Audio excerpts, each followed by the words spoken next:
All right, we're here on the Highland Wear Society. Sorry about the pinger. We're going to take a close look at this kilt that I bought recently, received from Scotland.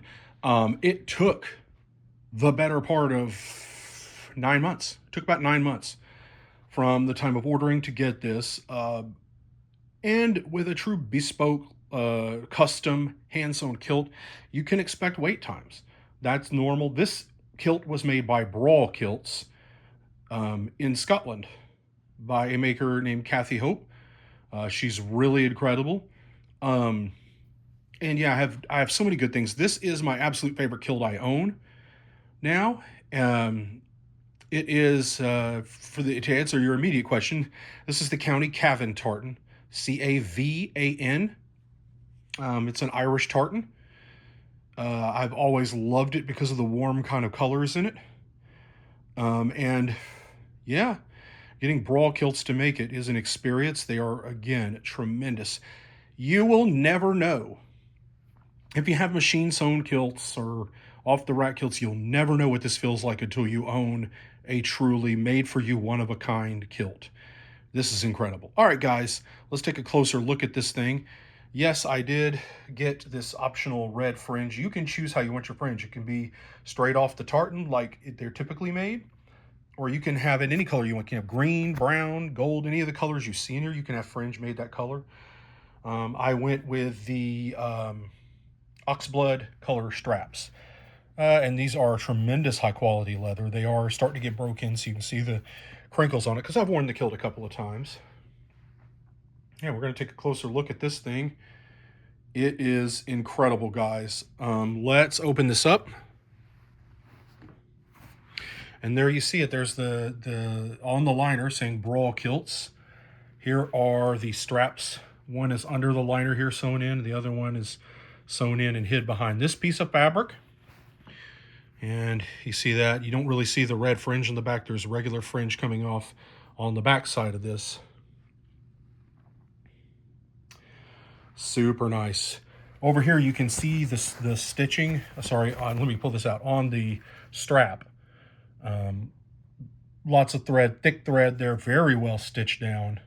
Very nicely done. These are also done that way, but again, it's covered up where you can't really see it. And let's open this thing up here. So you can see the full liner and everything. And then once you get inside, you see, well, of course, this is not sewn down all the way across, nor should it need to be, because there's no scalloping there. But in the back is where your scalloping is. So your liner is sewn all the way down here. Now this is, again, a handmade, hand-sewn 8-yard kilt. This is not 5 yards. This is not machine sewn. You have your hangers here in case you use a regular style hanger. It has the loops on it. And again, over here, you see it all the way. Let me pull it out a little more. Stretched out here. Yes. Very nice. Very incredible. This is 13-ounce wool, guys. It is my favorite. I know some people are big heavyweight wool people. I have a couple kilts made in heavyweight 16-ounce wool. Not my thing.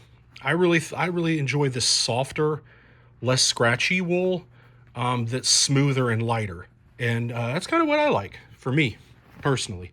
16-ounce wool is definitely where you get more itchy feeling and stuff. You're going to get that more with 16-ounce than you do with 13-ounce. Now this, if you're sensitive to wool itchiness, you're going to feel it here too.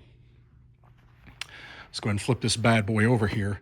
I had this, one thing that's nice about, again, about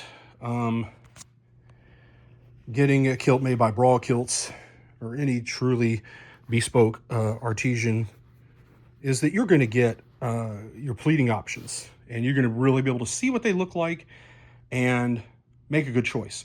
I also did these brass looking color buckles here. Again, you get customizations like that. And I pleated this kind of where it's brown to this stripe.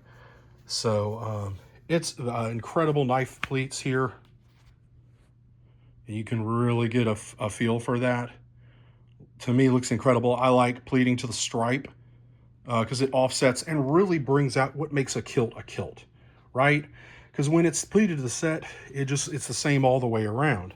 When you pleat to the stripe, it really offsets and highlights the pleats and the way it's done in the back. Now, let's do something real quick if I can. This is, again, a beautiful 8-yard kilt. And you can kind of measure the pleats here are about 7/8 of an inch. About 7/8 of an inch if you're looking at inches. Almost an inch. And when you do pleat to the stripe, there will be inconsistencies in the depth. Like you can see, let me put my hand under. You can see one there. I mean, they're deep pleats, of course, but they can be different sometimes because of how it's pleated. Sometimes they have to offset it a little bit, and some pleats will be a little bit deeper, but they did a really good job here. None of them are shallow. These are very nice, deep pleats. Again, that you can really only get with an 8-yard kilt.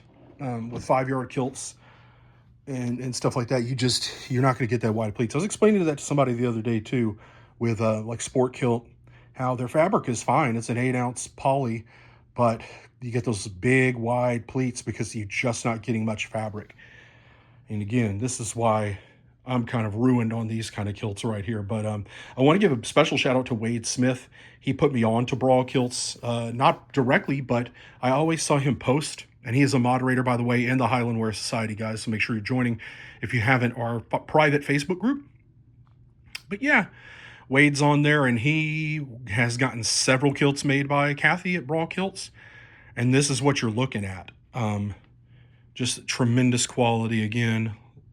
It's owning a kilt like this is an experience in of itself. And I have many machine sewn kilts, but this is just different. This is just special. When it's made to your measurements, it fits different. And an 8-yard wool kilt like this, just the flow of it, the way it feels and everything is just a different experience that if you own a kilt or you want to wear kilts, you got to get you at least one like this. These are not inexpensive. These are expensive. In US dollars, $800 or $900 about in US dollars, somewhere around that area, before it transferred to pound sterling.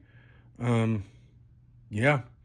So you're going to pay in their currency, and I paid them through PayPal. And again, really tremendous stuff here. Like, and again, I actually ordered a couple pairs of kilt hose with this, because with makers like this, they often carry kilt hose. So I ordered a couple pairs too. So I think I spent about $1,000 total-ish on the kilt and a couple of pairs of hose. And they do give you tartan flashes, which I don't have in the video here. I apologize about that. But I do have tartan flashes here. So with this, that when I do the thumbnail, you guys will see them on there. I'll make sure they're on there. Anyway, guys, thanks for watching us here on the Highland Wear Society. Make sure you are subscribed. Make sure you like this video. Make sure you comment, please, to help me get out in the algorithm. And if you don't mind, hype this video too. Hype me so I can benefit from that as well. And that would really help out the channel here. Again, thank you for your support. Make sure you are a member of our private Facebook group, the Highland Wear Society. You would definitely be able to find us on there and join. And again, thanks for watching.